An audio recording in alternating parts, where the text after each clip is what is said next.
because we're targeting on a slightly more, I guess, more restrictive environment. It's taking a challenging background, a historical setting. Like the city of New Orleans, I'm sorry. The city of New Orleans is a good backdrop for a historical setting. When I was researching this particular panel, the first thing that came to mind was Anne Rice and what she did with the Vampire Chronicles and kind of brought that to life. But over the years, other authors have gone in.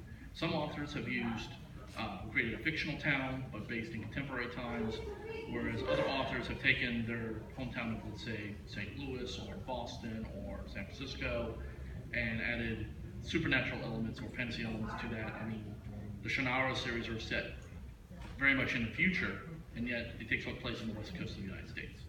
Just to give you an idea, just that sort of thing. So my question to you at this point is, how do these cities lend to the world building aspect that you try to do when you're writing as an author?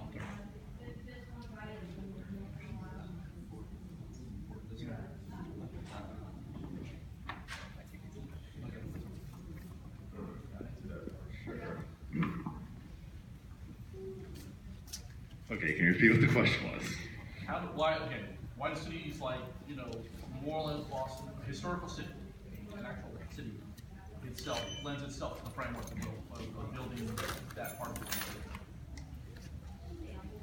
community? I think it's in part because of probably somewhat like writing extended universe fiction, in that for cities that have such a reputation like New Orleans or Boston, there's already a lot of history with the city that you can play with and build off of and try to work your fictional elements in with the established history of the city without really throwing off any locals and being like, hey, no, that doesn't belong there.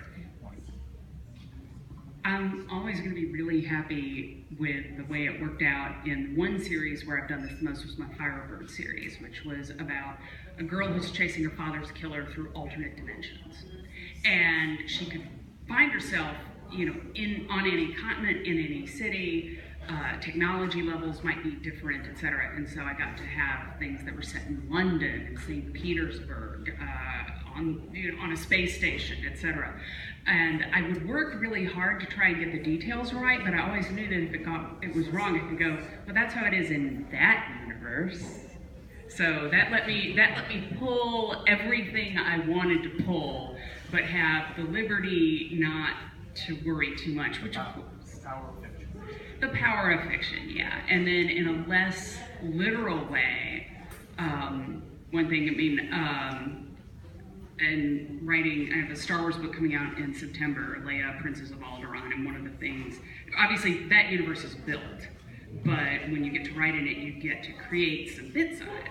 And one of the things was the Royal Palace. What is that going to be like? And we sort of had talks about it because it needed to feel like a historical palace, but it also had to be true to that universe and that world. We talked about how egalitarian the monarchy is there, and we realized the palace wouldn't be high, it would be broad. It would spread out, and so you would have this nucleus where everything was really old, and I went and read up about, early medieval or even ancient. More like Versailles. No. Like, let's say you had, I don't know, the future, and then you had maybe today's Hong Kong, and then you had maybe 1950s New York, and at the center of it, it would be more like, and then you would have Versailles, and then you'd have Angkor Wat. And then you get back to the ancient Greeks, that this temple would be like that, and getting to sort of play with the way that technology would differ and the things that they would have preserved. You got to play on historical truths while still getting to be fantastical with it. One thing I like about writing about New Orleans as a historical place is that, like Zach said, with all the history that's already there, it's a lot of very strange history too that doesn't exist in other places. So I like being able to use that and play with that, and then also just that this isn't a city that you could pretend to know about. I've read a couple books by people who visited here and loved it here and wrote a novel, and they're nice and they're fun, but it's just like all the little tiny things that are wrong are really funny. Yeah. I beta read for a friend of mine, very good author, and she had a short story set in New Orleans. And it was just little things. It would be like the winding streets of the French Quarter. And I'm like, that's the one grid of the city. That's the one grid we had. Yeah. Or at one point she was sort of like, and I couldn't find any street signs. And I was like, it is extensively posted because they're all drunk people. And we know that they will get lost. So you know as well as I do, there's like 80,000 street signs everywhere. Just little details like that, they really do show up. She also had a character here in July wearing a leather duster. I was like, oh no, they're not doing that. One particular New Orleans world-building error that I've seen was in a movie called Dylan Dog, Dead of Night, starring the second most recent Superman. There was a scene where he had to chase some of the vampires' minions to their hideout in the Forbidden Ward, where nobody in New Orleans treads. And I recognized, based on things in the background, that the Forbidden Ward was right across the street from the convention center. Like, there's nothing forbidden about that. I've gotten drunk and watched ships there.